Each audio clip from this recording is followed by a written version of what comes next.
Welcome to another deep dive, everybody.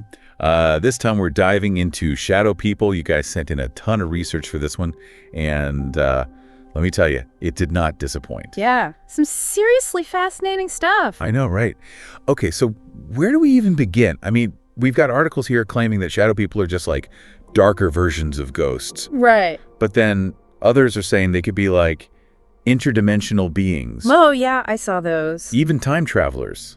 Or aliens. Oh, yeah. Aliens in disguise. Hmm. And then there's the whole demon thing. How do we even start to make sense of all this? Well, I think maybe a good place to start would be to just look at, the common descriptions. What do people actually say they're seeing? Yeah, that's a good point. Like, a lot of the reports talk about humanoid shapes made of shadow, right? Sometimes with, glowing red eyes. Right. Yeah, they can be lurking, at the edge of your vision. Or sometimes people report seeing them, right there in front of them, face to face. Yeah, that's creepy. Oh, yeah, for sure. And there are quite a few stories about them, moving through walls or just vanishing instantly. Oh, yeah. Which sounds a lot like traditional ghost sightings, right? I mean, is there a clear difference between shadow people and ghosts? That's an interesting question.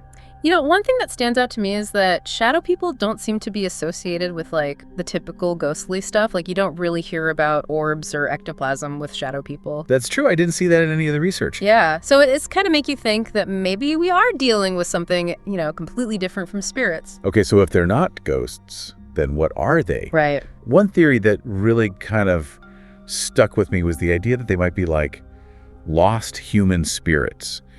Spirits who haven't quite embraced their state of being after death, which, I don't know, kind of explains the shadowy appearance. Yeah. And also, sometimes there's this feeling of sadness associated with them. So maybe that fits. I mean, that's an interesting idea. It's kind of poetic, But if that's the case, then why are they so universally terrifying? Oh, yeah. That's a good point. A lot of people, most people really, who report these encounters, they talk about feeling this intense dread, sometimes even outright terror. It doesn't really seem like, a sad, lost spirit kind of vibe. You're right. It does seem like there's some kind of, inherently negative energy connected to them. Yeah. A lot of the articles mention demons, maybe these shadow people are somehow demonic forces feeding off of negative emotions or even influencing our thoughts. Interesting. Yeah, there's definitely a recurring theme of negativity associated with these shadow people, which actually brings us to another pretty wild possibility, the jinn. Wait, are we talking genies? Wish-granting genies? Not quite. The idea of genies that we see in, movies and stuff is a really, really simplified version of what the jinn are. In Middle Eastern lore, jinn are these powerful beings made of smokeless fire. Smokeless fire. Right. And they're known for, their trickster nature. Sometimes they can be playful or mischievous, but they can also be straight up malevolent. So maybe they're not granting wishes, but... Yeah. This jinn connection is pretty wild. A couple of these articles suggest that the jinn might be connected to ancient aliens or gods, beings that were here long before humans. That's right.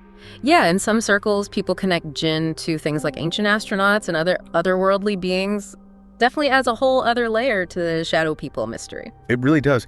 And, it makes you think, if shadow people are jinn, are they just watching us? Mm-hmm. Or do they have a more active role in our lives? Right. Could they be influencing us without us even knowing? It's a chilling thought for sure. And it's not just, general shadow people encounters that raise these questions. Right. There are reports about specific types of shadow people too. Have you heard of the Hat Man? Oh, yeah. The one with the fedora or the brimmed hat. Exactly. Yeah, I came across that one a lot in my research.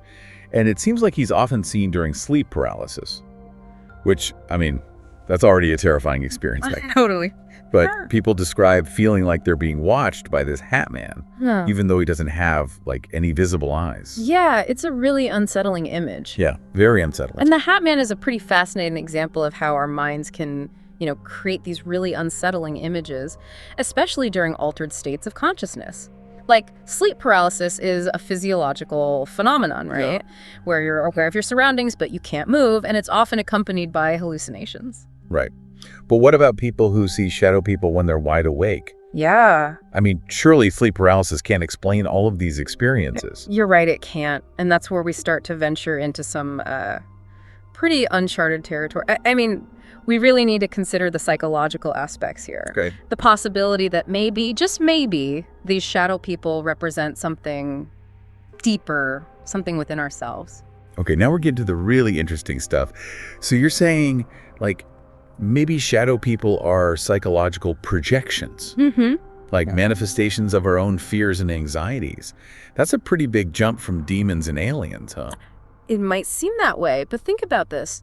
A lot of the descriptions of jinn, remember, they talk about them being tricksters. Right. Embodying chaos and unpredictability. So what if shadow people actually represent that trickster aspect, but within our own psyche, like that shadow self that Jungian psychology talks about, the parts of ourselves that we try to, repress or deny. Wow.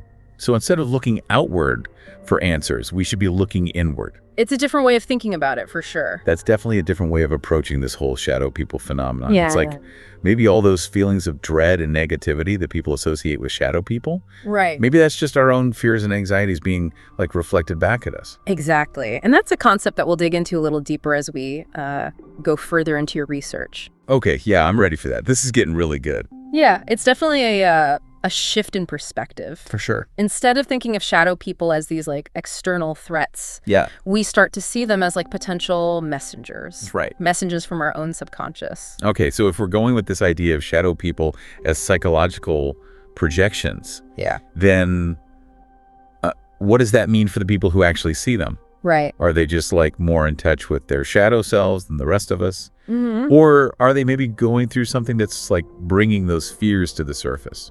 Those are all really good questions. And I think it's important to remember that our subconscious mind, it uses symbols and imagery to communicate with us. Right. Especially in dreams. Okay. So what if shadow people are kind of like a waking dream?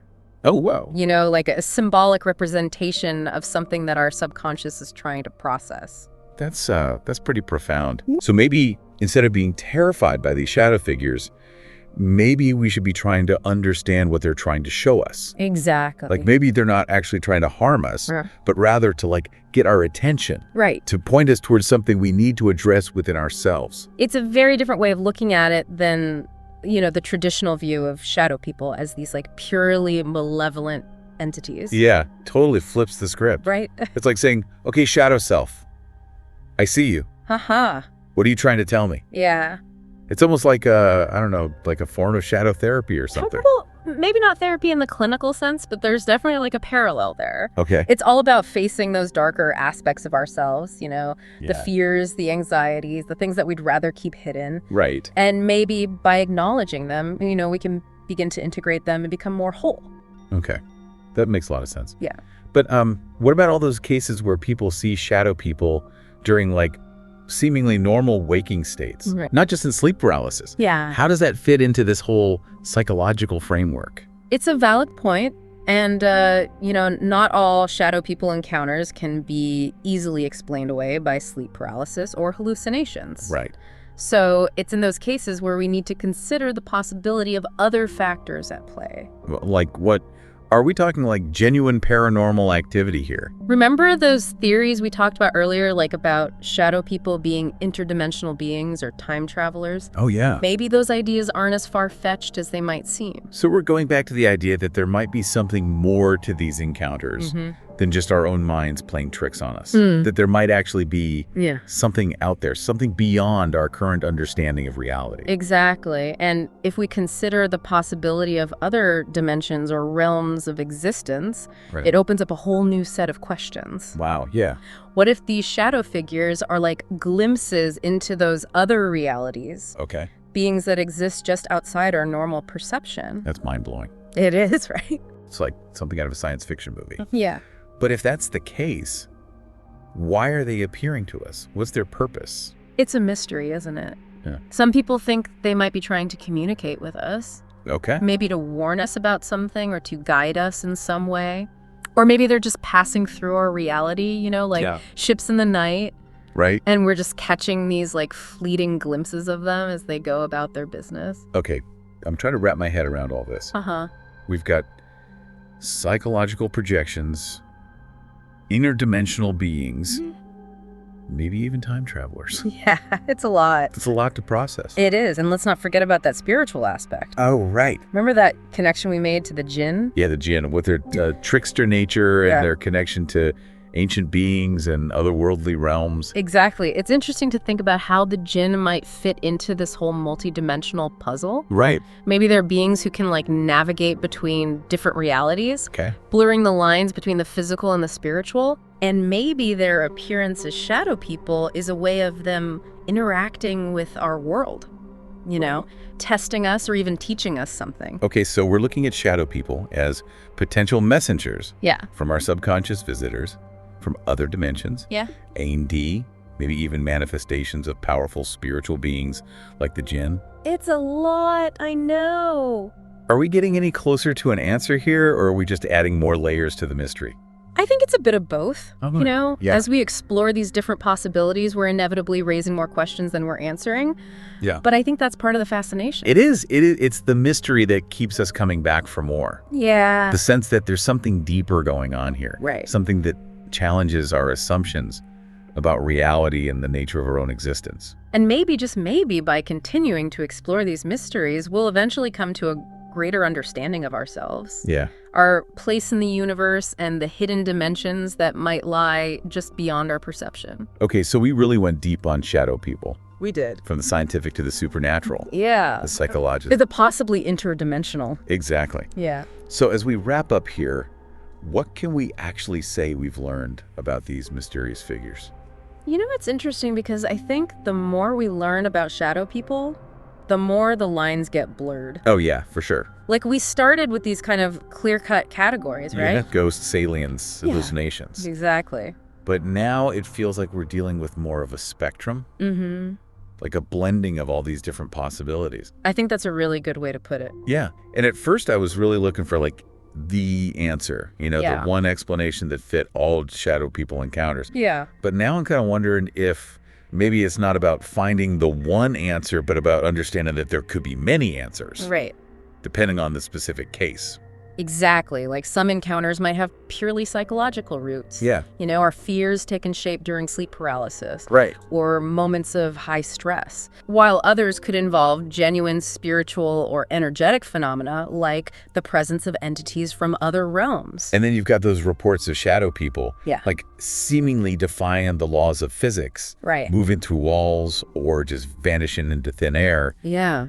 Does that lend more weight to the interdimensional theory? It certainly makes you wonder, you Right. know, Yeah. if we entertain the idea of a multiverse of other realities coexisting with our own, Right. then the idea of being slipping through the cracks, so to speak, becomes less outlandish. Okay, so we've got this huge range of possibilities. Yeah. But throughout this whole deep dive, one theme has really stuck with me. What's that? This idea of shadow people as messengers. Okay. Whether they're projections of our subconscious visitors from other dimensions or something else entirely. Yeah. It seems like they're trying to tell us something. That is a really powerful way to look at it. I like that. Yeah. Instead of feeling them, we might try to understand them Right. to decipher the message they might be carrying. Exactly. Yeah. And the message might be different for each person too. Right. Depending on their own journey and what they need to learn. Exactly. For some people, the message might be about confronting their fears, acknowledging their shadow self. Mm-hmm. For others, it might be about opening their minds to the possibility of other realities, of expanding their consciousness. Yeah, I like that. Yeah, and I think the beauty of it is that even if we can't definitively prove what shadow people are, Right. the process of exploration itself can be transformative. It can. It forces us to question our assumptions about the world, Mhm. about ourselves, Yeah. about the nature of reality itself. I completely agree. You know, it's funny that we call them shadow people, Why is that? because ultimately exploring this phenomenon has kind of shed light on so much It has. about the power of our minds, Yeah. the mysteries of the universe, Yeah. and the possibility that there's just so much more to existence than we can currently perceive. You know, that's what I find so compelling about this whole topic. Yep. It reminds us that we're still exploring, still learning, still trying to make sense of the world around us. For sure. And in that sense, I think the mystery of shadow people is really a reflection of the greatest mystery of all, What's that? the mystery of existence itself. That's a beautiful way to put it. So for everyone listening, the next time you catch a glimpse of something moving in the shadows, don't just dismiss it as a trick in the light Mhm. or a figment of your imagination. Right. Take a moment to consider the possibilities. What if it's a message from your subconscious? What if it's a visitor from another dimension? What if it's something else entirely? Something beyond our current understanding? Embrace the mystery. Yeah. Allow yourself to be curious. Be curious. And who knows, you might just discover something that changes your perspective on the world. Right. And on yourself. Yeah. Forever. That's a great note to end on. Thanks for joining us on this deep dive into the world of shadow people. Until next time, keep exploring, keep questioning, and keep the wonder alive.